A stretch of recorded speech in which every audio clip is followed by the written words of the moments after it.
ప్రజాప్రభుత్వంలో మళ్ళీ ఏదైతే కొత్తగా అధికారంలోకి వచ్చినటువంటి కాంగ్రెస్ పార్టీ జీహెచ్ఎంసీ పరిధిలో చేస్తున్నటువంటి దారుణాలకు అంతుపంతు లేకుండా పోతుంది. మొన్న సాక్షాత్ ఇక్కడ ఉన్నటువంటి ఎమ్మెల్యే ఖైరతాబాద్ సంబంధించినటువంటి ఎమ్మెల్యే నందినగర్ దగ్గర చేసినటువంటి సినిమాకు సంబంధించి నందగిరి హిల్స్ దగ్గర చేసినటువంటి ఇష్యూకు సంబంధించి ఇక్కడ హైడ్రా కానీ వీళ్ళందరూ రంగనాథ్ మీద ఏదైతే హైడ్రాకు సంబంధించినటువంటి కమిషనర్ రంగనాథ్ మీద చేసినటువంటి చర్యలకు సంబంధించి కూడా ఎంత వైరల్ అయిందో మనందరికీ తెలిసిన విషయం. ఈ నేపథ్యంలో అసలు ఏం జరిగింది నందగిరి హిల్స్లో అనే దాని మీద మనతో మాట్లాడేందుకు స్థానికంగా ఉన్నటువంటి లీడర్స్ ఉన్నారు. వాళ్ళని అడిగి తెలుసుకునే ప్రయత్నం చేస్తాం. అసలు ఏం జరిగింది దీనికి సంబంధించిన మనతో మాట్లాడిన జూబ్లీ హిల్స్ కార్పొరేటర్ వెంకటేష్ గారు ఉన్నారు. అని అడిగి తెలుసుకుందాం. అసలు నందగిరి హిల్స్లో జరిగిన ఇష్యూ ఏంటి అనే దాని మీద ఆయన క్లియర్గా ఆయన అసలు ఏం చెప్పబోతున్నాడో ఒకసారి అడిగి తెలుసుకునే ప్రయత్నం చేద్దాం. అలా ఏందన్నా అసలు ఈ నందగిరి హిల్స్ ఏంది, హైడ్రాకు సంబంధించిన ఈ బెదిరింపులు ఏంది, అసలు మీ ఎమ్మెల్యే గారి దౌర్జన్యం ఏంది, ఏం జరుగుతుందా? ముందుగా మిలిటరీ ప్రజలందరికీ పేరు పేరున ధన్యవాదాలు. ఎమ్మెల్యే గారు మొన్న హైడ్రో పెట్టి కమిషనర్ గారు వచ్చేసి కూలగొట్టిండు. అది జాగా ప్రజలు ఇల్లు కూలగొట్టిండా, ప్రజలకి ఏమైనా ఇబ్బంది అయింది? ఆడ ప్రజలకు ఎలాంటి ఇబ్బంది లేదు. వాళ్ళు స్వచ్ఛత ఇప్పుడు కాదు, గత 30 ఏళ్ళకెళ్ళి వాళ్ళు ఉన్నారు అక్కడ. 30 ఏళ్ళకెళ్ళి అక్కడే ఉన్నారు వాళ్ళు.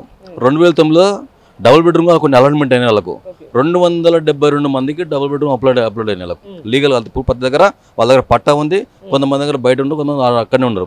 చాలా మంది కొంతమంది బతకనికి వచ్చి అక్కడే ఉండరు. ఇప్పటిదాకా ఆ ప్రజలు ఏమంటారు అంటే, ఇప్పుడు ఏదైతే మన వాళ్ళు కొలగొట్టిపోయారో అది పార్క్ ప్లేస్లో కంటైనర్ పెట్టి కరెంట్ మీటర్ గుంజింది ఎవరాడా? సాధ్యమవుతుందా? నీకు నాకు సాధ్యమవుతుందా? అందులో కంటైనర్ పెట్టగలుగుతామా? కంటైనర్ పెట్టి కబ్జా చేయగలుగుతామా? అది ఎవరు చేస్తాడు? బీజేపీ పోటీ చేయగలుగుతారా? ఇప్పుడున్న బీఆర్ఎస్ చేయగలుగుతారా? ఎవరు చేసిరు? అది నైట్ అండ్ కంటైనర్ ఎందుకు వాడికి ఇప్పుడు ప్రజలకేం చెప్తున్నావు, మీడియాకి ఏం చెప్తున్నావు? నా చేసి ప్రజలు ఉండొద్దు అంటున్నావు. వాళ్ళు ఉండాలని బరాబర్ చెప్తున్నా. వాళ్ళు అక్కడే ఉండాలి. ఆ ప్రధానంగా నా బస్తీకి 3 రహదారులు ఉన్నాయి. 3 రహదారిలో ఏదో ఒక రోడ్ ఇచ్చేసేయి. నీకు నిజంగా చిత్తశుద్ధి ఉంటే రేపు పొద్దుగలరా 3 నెలల జీతం నువ్వు ఇచ్చేసేయి, 3 నెలల జీతం నేను ఇచ్చేస్తా. మొత్తం మనమే లేఅవుట్ అవుతాయి. వాళ్ళకి 10 గదాలు రాని వాళ్ళు 1+1 కట్టుకొని వాళ్ళు రెడీ, ప్రజలందరూ రెడీ ఉన్నారు. 30 ఏళ్ళు గల ఒక బాత్రూమ్ లేదు ఇప్పటిదాకా. చిన్న పిల్లలు ఉన్నారు అక్కడ. సరైన స్కూల్ లేదు అక్కడ, ఒక అంగన్వాడీ కేంద్రం లేదు. బాత్రూమ్ మైలు 5 గంటలు వేసేసి ఆ పార్లకు వాళ్ళ పరిస్థితి ఏర్పడ్డది. వాళ్ళకు పాములు వస్తూ ఉన్నాయి, తేళ్ళు వస్తాయి, వర్షాకాలం నీళ్లు పోతా ఉన్నాయి, వాళ్ళు ఇబ్బంది పడుతూ ఉన్నారు. అదొక్కటే కాదు, పటేల్ నగర్లు ఉన్న నమ్ని నగర్లు ఉంటాయి, 39 ఇళ్ళు ఉంటాయి. వాళ్ళు 25 ఏళ్ళకి అన్నీ ఉన్నారు. అదేవిధంగా రోడ్ నెంబర్ 5 లంబడి బస్సు ఉంటుంది. ఎస్టీ బిడ్డలు మొత్తం అక్కడ ఉంటారు. ఈ బిడ్డలు మొత్తం ఇక్కడున్న బిడ్డలు ఎవరైతే ఉన్నారో వీళ్ళు మొత్తం ఉమ్మడి నల్గొండ మహబూబ్నగర్ జిల్లా బిడ్డలు అధికంగా ఎక్కువ ఉంటారు. అందులో వేరే జిల్లాలో ఉన్నారు, లేరంటలేను. కానీ ఈ బిడ్డలు నిజంగా న్యాయం చేయాలంటే నువ్వు రా, ఫస్ట్ నందగిరి సెర్చ్ చేద్దాం, తర్వాత రోడ్ నెంబర్ 5 పోదాం, ఆడికి వెళ్ళి పటేల్ నగర్ పోదాం. ఈ ప్రభుత్వ రంగనాథ్ గారికి ఒకటే చెప్పాల్సుకున్నది, ప్రభుత్వ స్థలాలు అనేది ఎక్కువ జూబ్లీస్లో ఉన్నాయి. అక్కడ రాక్ గార్డెన్ దగ్గర 20 ఎకరాల ల్యాండ్ ఉంటే అక్కడ కబ్జా అవుతా ఉంది. దానిపైన సిద్ధత తీసుకోవాలి. అదేవిధంగా జిందల్ నగర్ ఉన్న ఎకరాల ల్యాండ్ ఉంది, ఆడ దానికి కబ్జా చేసి ఇండ్లు కడతా ఉన్నారు. దానిపైన తీసుకోవాలి, మీరు తీసుకోవాలి. మొన్న ఎంఆర్ఓ కలిసినాను, ఆర్డీఓ కలిసినాను. వాళ్ళైతే ఎంఆర్ఓ నా మీద రివర్స్ అవుతా ఉంది. మేము మతాన్ని చేసి పెట్టుకుని చేయమంటాం అన్న ఇల్లు కూడా కొడతా ఉందంటే. ఇప్పుడు ఇదే విషయంలో ఇప్పుడు ఉన్నటువంటి ఎమ్మెల్యే ఎవరైతే దారం నాగేంద్ర ఇల్లు కూడా మీ డివిజన్ పరిధిలోకి వస్తుందా? మాది కాదు, ఇప్పుడు బంజారాలు చూస్తుంది. అక్కడ ఇంటికి సంబంధించిన దాని కూడా చాలా ఇష్యూ నడుస్తూ ఉంది. 750 గదాలు జాగా ఉంది కదా. ఇప్పుడు ఆడ సరైన హాస్పిటల్ లేదు, స్కూల్ లేదు. స్కూల్ బిల్డింగ్ కట్టియచ్చు కదా ఇవ్వాలనుకుంటే. నిజంగా మీకు చిత్తశుద్ధి ఉందనుకో పద, రేపు పొద్దుగలరా, ప్రజల కోసం మాట్లాడుతున్నావు కదా. నువ్వురా, నీ స్థానిక కార్పొరేటర్ నేను వస్తాను, నువ్వురా, ఇద్దరు కూర్చొని మాట్లాడే. ప్రజలు ఏ డిస్ట్రిబ్యూషన్ లేకుండా వాళ్ళ స్వచ్ఛంగా ఇల్లు అయితే చెప్తాను. నీ గవర్నమెంట్ గతంలో ఏం చెప్తున్నావు? పార్టీ మారినాడు, మాకు బీఆర్ఎస్ గవర్నమెంట్ 10 ఏళ్ళు నాకు మైక్ ఇవ్వాలని చెప్పాను కదా. నీకు మైక్ ఇస్తారు కదా, వాళ్ళ గురించి మాట్లాడు. ఏనాడన్నా ఒకనాడు సీఎం గారికి కేసీఆర్ ఒక లెటర్ కానీ ఇస్తావా? అక్కడ కాపీ ఇస్తారు, తిరిగి ఇస్తారు కదా. నీకు ఒక కాపీ చూపి నువ్వు ఉంటే.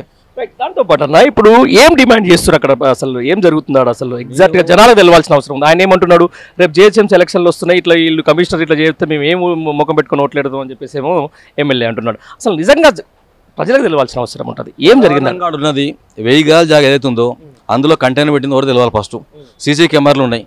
పోలీసులు జూబ్లీస్ ఏసీపీ కానీ ఎస్ఐ కానీ అందరూ ఈ మీడియా సాక్షి చెప్తున్నాను, నిజంగా మీరు ఎంక్వైరీ అండి. కట్టు 4 days కుందు కంటైనర్ మీద కథ ఎన్నో కెమెరా ఉంటాయి కదా. ఆ కెమెరా బండి ఎత్తుకపోయింది ఎవరు, కంటైనర్ ఎత్తుకపోయిందో తెలుసాను. ఫస్ట్ మీరు ఆ కంటైనర్ ఎందుకు లేపిందో తెలవాలి. ప్రజలకు ఎలాంటి ఇబ్బంది లేదు, వాళ్ళు ఉన్నవాళ్ళు బరాబరా ఉండాల్సిందే. ప్రధానంగా ఆ బస్తీకి 3 రోడ్లు ఉన్నాయి. 3 రోడ్లలో ఏదో ఒక రోడ్ వాళ్ళకి ఇచ్చేసి వాళ్ళకి అలాట్మెంట్ చేయాలి. మీరు కట్టిస్తే కట్టియండి, కట్టేపోతే స్వచ్ఛందంగా కట్టుకొని ముందుకు రెడీ ఉన్నారు, వాళ్ళు కట్టుకోనికి రెడీ ఉన్నారు. కానీ ఇట్లా గుడిసే బీకి ఇట్లా పడదామంటే నేను మీ దగ్గర కొన్ని కాపీలు తెలియదు. వేరే రాజు విషయంలో ఇక్కడికి వచ్చినాను. నేను మేయర్ జరిగిన రామన్నకి ఇప్పుడు వచ్చినాను. ఇంతకుముందు జిల్లా అధ్యక్షుడు మాట్లాడాను కాబట్టి ఈ విషయం వచ్చినాను. లేదా ప్రతి ప్రూఫ్తో సహా ఉన్నాను నా దగ్గర. కౌన్సిల్లో మాట్లాడదామంటే ఆమె మాట్లాడలేదు. ఈడ మాట్లాడదామంటే ఈ పంచాయతీ ఇంకేడ మాట్లాడాలి చెప్పండి. మేము ఇక ఇక్కడ మరీ ముఖ్యంగా చెప్తే జూబ్లీలో చాలా ప్రభుత్వ స్థలాలు ఉన్నాయి. దీనిపైన రంగనాథన్ గారికి హైడ్రో చైర్మన్ ఒకటే విధంగా చెప్తా ఉన్నాను. ఖచ్చితంగా మీరు రండి, త్వరలో ఆయన కలుస్తాను. ఎంతమంది మన గతంలో కూడా ఈ ఎమ్మెల్యే కొంతమంది వాళ్ళు అంచారు. కొంతమంది ఏదో 58 జీవో కింద వేసిర్రు. 400 గదాలు కూడా ఒక దగ్గర కబ్జా చేసిర్రు. దాన్ని చేసుకుర్రు. ముస్లిం అంతా పేరు చేసిర్రు. అది కూడా త్వరలో అన్ని డాటా తీసి కంపల్సరీ నేను రంగనాథ్ గారికి ప్రతి ఒక్క పేపర్ ఇచ్చేస్తాను. ఖచ్చితంగా మాట్లాడతాను. మీరు నిజంగా ఒకటే నేను రిక్వెస్ట్ చేస్తాను. ఎమ్మెల్యే గారు ఒక బీసీ బిడ్డ నేను చెప్తున్నాను. నేను ఒక బీసీ చెప్తున్నాను. మీరు రండి, మీరు స్వాగతించండి. 3 నెలల జీతం ఇవ్వండి, నేను 3 నెలల జీతం ఇస్తాను. ఆ ప్రజలకు మంచి జీతం రండి. మా చెక్కులు వాస్తే నా మైక్ నాకు ఎవరైనా ఏడేం మాట్లాడుతుంది. ఎందుకు నేను అంత భయపడుతున్నావు కదా? నువ్వు పెద్ద మనిషి కదా, నువ్వు ఎందుకు భయపడుతున్నావు? ప్రజలకు మంచి చేసే ఆలోచన ఉంటే ఈ మీడియా చూసినా సరే రేపు పొద్దుగాల డైరెక్ట్ చూసుకుంటారు. నాకు ఫోన్ చేయి, నేను వస్తాను. ఆ బిడ్డలకు బరాబర్ ఇల్లు కట్టిస్తాం. అవసరం అంటే 700 గదాల సొసైటీతో కూర్చోబెడతాం, మాట్లాడదాం. వాళ్ళ న్యాయం జరిగేది కదా. అది ఒక్కటే కాదు, 46 అంబేద్కర్ నగర్లో డబుల్ బెడ్రూమ్ కట్టి ఆగిపోయి ఉంది.